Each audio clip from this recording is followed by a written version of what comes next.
Wananchi hamjambo? Hamjambo tena?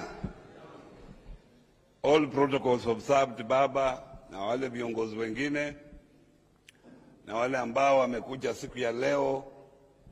Yangu kwanza ni kumshukuru mumepata nafasi ya kuja kuongea hapa. Kazi yetu leo ilikuwa kusikiza, na tumesikia. But before I go far, when you see these figures that were here, the theft that was done here, it annoys you. Wengine tulikuwa tunatafuta kura, hatulali. Lakini wengine kazi yao ni kupanga vile wataiba kura. This arouses bitterness to many people in this country.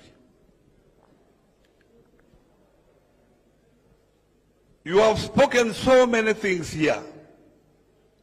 You have raised so many issues here. But in my capacity as the chairman of the Azimio Executive Council, I want to refocus you people on 4 important issues that we have put on the table, so that we don't lose that particular focus as members of this movement. The first one is cost of living. And we unveiled these issues when we unveiled the committee, the parliamentary committee that we have selected.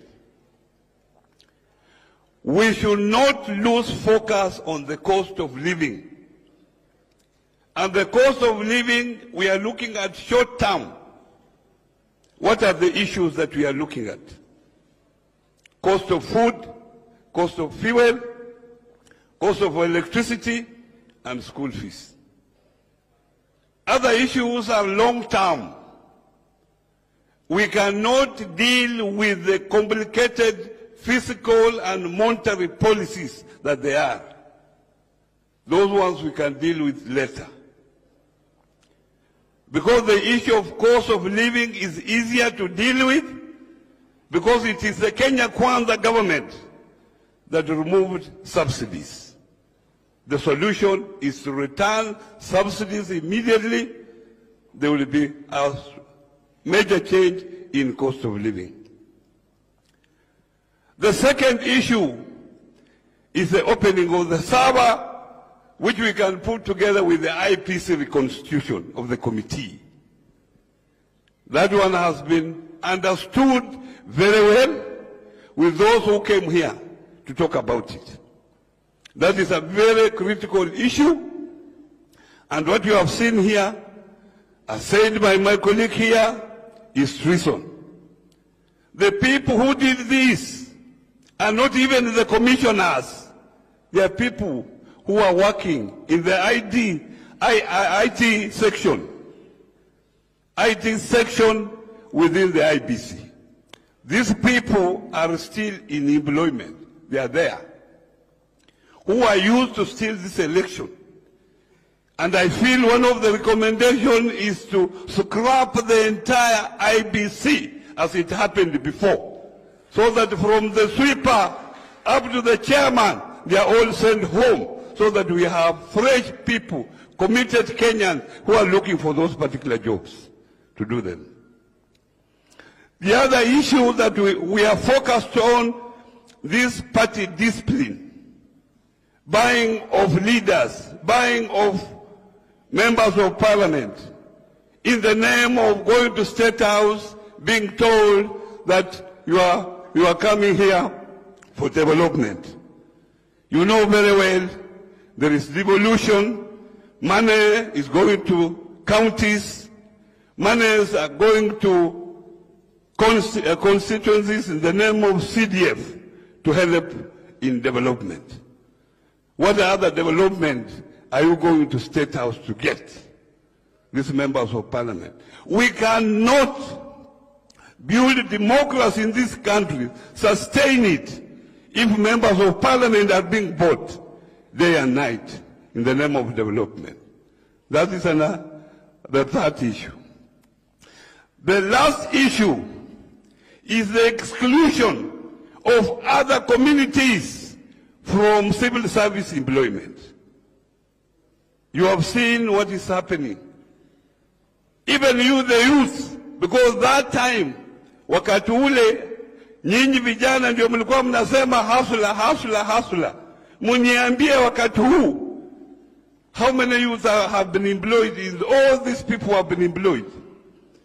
From the CSS, from the PSS, and from the CASS.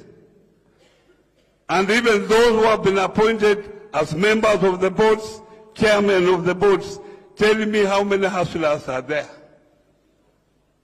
That is an issue. Because this country belongs to all of us. And we must be included because all of us pay taxes. So we must be included in that. Those are the four critical issues that we are focusing on. But other issues might arise, and we shall look at them as they arise.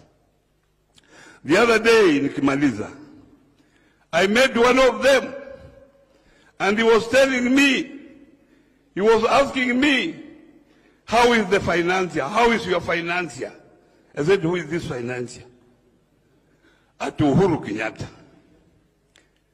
Nikasema, when we go for this mass action, do we pay the people who come there? Do we transport people who come there? Do we transport them? It is only the address system. You mean these people cannot afford an address system? Do we finance those ladies who pour water on us when there is tear gas? We use that water to wipe our eyes. Do we pay them? So which finances is here? And if Uhuru can finance Raila Amolo Odinga this time, how come when Raila was demonstrating against him, who was financing Raila Amolo Odinga? And this is not the first time Raila is leading such a movement. It has happened before. But you Kenyans, as we live here, remember, we have had election disputes from 2007, 2008. We lost so many lives. 2013, 2017, and now we are on 2022. We must have a lasting solution for this problem. If we have to have stability and economic growth in this country, we must have that. But I'm surprised when Ruto says that we can't borrow for current expenditure. When people are going without salaries, and salaries is a major expenditure within the economy. That's how you grow the economy, by putting more money in the economy through the people. And the salary is the only equitable way of putting money in the economy. And that's why 2009, 2007, 2008, when we had problems here in Kenya, we had to come up with economic stimulus so that we pour more money in the economy to grow the economy so that people can get employment. Asanteni sana. Thank you very much. I think that was our last speaker before I now bring our main speakers. And I will be requesting Adam the law that after Mama na Baba wakishaongea